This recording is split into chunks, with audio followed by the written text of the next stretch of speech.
many have you guys have gardened before? You got a good pair, all right.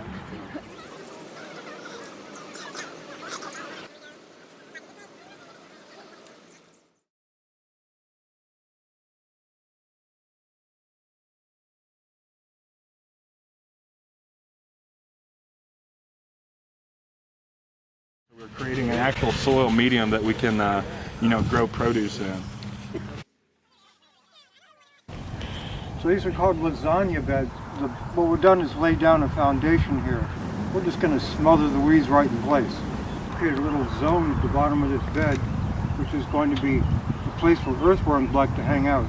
So the earthworms will gather here and they will transform the soil underneath into open, porous, and fertile soil for us. We're going to add a bunch of other layers, but this is the foundation. It's very coarse, dense, hard to digest biomass. Wood chips, sawdust, brush.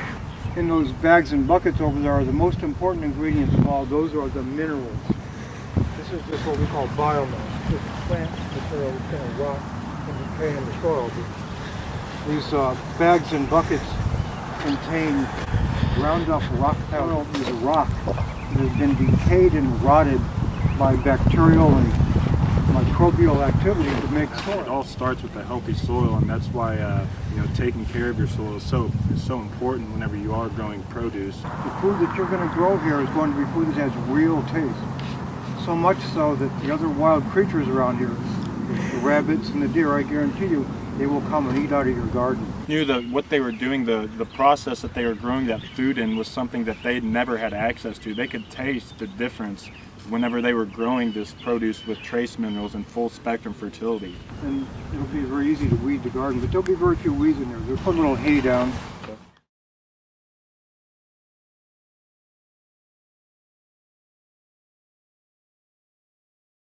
Manure is what helps to digest and break down all of this biomass and turn it into food for the plants.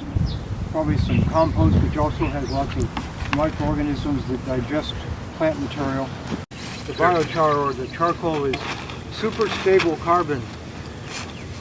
It means that if you put it down in the soil, it'll stay there for decades. These are microbes that are made in a lab with some other ingredients that we actually sell to the big farmers, like humic acid, which is carbon, which is what we're putting down here, and sea minerals, so it's going to feed the microbes. So we're going to spray the microbes on all of this, so that way every layer has microbes in it. In a higher concentration to really give those microbes an energy boost.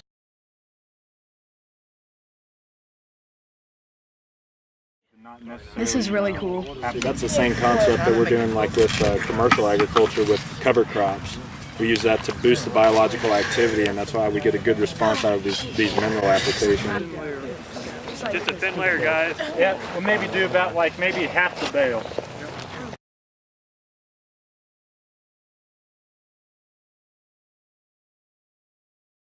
What we'll do after this is put another layer of compost.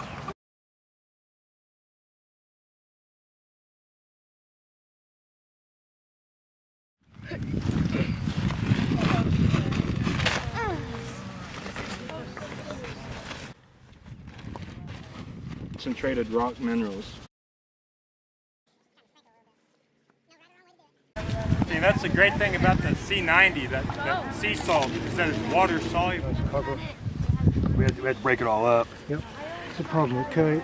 So what we're going to do, we're going to take this, we're going to crumble it up. We just make a thin layer across top. Very cool and fun. Living organisms are guys who are going to digest all this plant material and turn it into plant food, beginning to go from an antibiotic point of view to a probiotic point of view, which understands that microorganisms are essential and necessary for life, and they are our friends and our allies.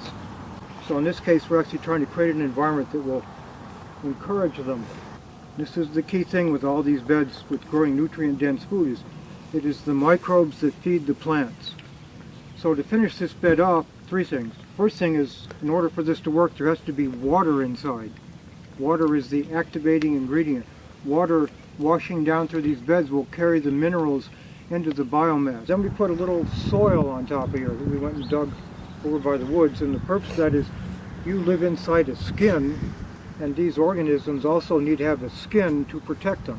And the last thing, we want to put a cover on this bed to shade it and keep it cool and keep it moist. But we're going to put a straw cover on top of this bed. And this is what makes things grow, is the roots take up the water, take up the nutrients, the minerals, and send them upstairs to be made into sugar. Y'all did a great job today. Good job, Yeah, guys. you did a good job. Yeah, really good job. You now know the basic process. After you've done 3 of these beds, you should know it well enough where you can be able to do it on your own. You can go home and make one of these beds.